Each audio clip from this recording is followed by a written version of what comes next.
अच्छा, उसके बाद हम आ जाते हैं एक्स लिंक डिसऑर्डर्स पर। एक्स लिंक डिसऑर्डर जो है वो सेक्स लिंक्ड है, ठीक है। सेक्स लिंक्ड वाई लिंक्ड भी हो सकता है, वो एक्स लिंक्ड भी हो सकता है। तो एक्स लिंक्ड सेक्स लिंक्ड के अंदर आ जाते हैं। अब ये डिसऑर्डर्स भी डोमिनेंट भी हो सकते हैं, रिसेसिव भी हो सकते हैं। ये जो उन्होंने टेबल दिया हुआ है ये रिसेसिव डिसऑर्डर्स का है। इसका मतलब ये है कि ये एक्स लिंक्ड रिसेसिव का मतलब ये है कि पहली बात कि ये एक्स क्रोमोसोम के ज़रिए ट्रांसमिट करते हैं, और दूसरी बात ये है ये रिसेसिव है। रिसेसिव का हमने रूल पढ़ लिया कि वो इस तरह डिज़ीज़ नहीं करेगा, इस तरह भी डिज़ीज़ नहीं करेगा, इस तरह होगा तो डिज़ीज़ करेगा, ठीक है। अब हम देख लेते हैं कि अगर ये जो पेरेंट है, पेरेंट के पास कोई भी डिज़ीज़ है जो कि एक्स लिंक्ड रिसेसिव डिज़ीज़ है, उसके ऊपर पेरेंट के पास ऐसे है और दूसरे पेरेंट के पास ऐसे है। इसके पास वाई पे नहीं होगी क्योंकि ये सिर्फ एक्स लिंक्ड है, ठीक है।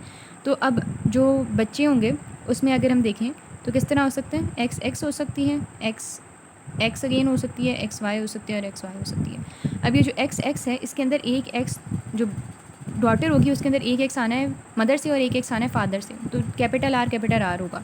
यहाँ पर एक एक्स आया मदर से, दूसरा आया फादर से, ठीक है। फिर क्या होगा कि अब ये वाला जो एक्स वाई होगा इसका तो वाई ही आना है ना फादर से, तो इस जो सन्स होंगे उनके अंदर एक्स क्रोमोसोम हमेशा इधर से ही आ रहा होता है मदर से, ठीक है। तो एक बारी बड़ा आ जाएगा, एक बारी छोटा आ जाएगा। तो यानी ये 4 केसेस हैं जो कि हो सकते हैं। तो हम कहेंगे कि हर प्रेगनेंसी के अंदर इतने % चांस होगा, यानी लेट्स से 20 हमारे पास हर प्रेगनेंसी के अंदर अगर हम सन्स के अंदर देखें तो 50% चांस होगा कि उससे डिजीज़ हो, ठीक है। X linked recessive disorder male के अंदर जब आ रहा है तो अब दो तो नहीं है ना एक्स, तो पॉइंट यहाँ पर ये होगा कि एक्स के ऊपर होना छोटा चाहिए आर, तो फिर डिज़ीज़ होगी, ठीक है। तो 50% चांसेस हैं कि सन को डिज़ीज़ हो जाए और 50% चांसेस हैं कि उसको डिज़ीज़ ना हो, ठीक है। अदरवाइज़ जब हम दूसरी तरफ आएँ डॉटर के अंदर, तो डॉटर के अंदर ये भी डिज़ीज़ डॉटर नहीं है, ये भी डिज़ीज़ डॉटर नहीं है। ये वाली डॉटर को हम कैरियर बनाएंगे, इस तरह से हम बनाते हैं, और ये वाली को हम नॉर्मल बनाएंगे और मेल्स को डब्बों से शो करते होते हैं। तो ये वाला नॉर्मल होगा और ये वाला जो होगा ये डिज़ीज़ होगा, डिज़ीज़ को इस तरह शो करते हैं, ठीक है। अब इसके अलावा अगर हम इस तरह से कर लें कि जो फीमेल है उसके ऊपर स्मॉल आर है और मेल के ऊपर या ओके मेल के ऊपर नॉर्मल मेल के ऊपर जीन है, तो उसमें क्या होगा कि एक्स एक्स एक्स एक्स जो डॉटर्स होंगी दोनों वो कैरियर होंगी, ठीक है। और जबकि जो सन होंगे वो डिज़ीज़ होंगे 100%, provided that disease x linked recessive. इसी तरह अब अगर फादर जो है उसके पास डिज़ीज़ वाला जीन है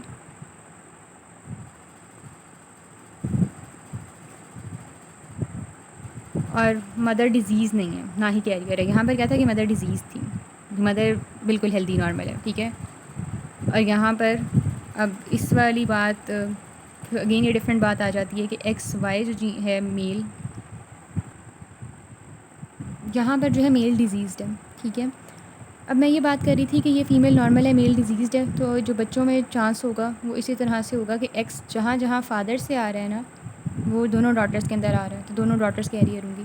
अब इस वाली बात को थोड़ा सा हम बुक से समझ लें कि X linked disorders are transmitted by heterozygous females, heterozygous female ये वाली फीमेल है, टू देयर सन, अपने वो सन के अंदर करेगी, who will manifest the disease and female carriers are usually protected, ठीक है।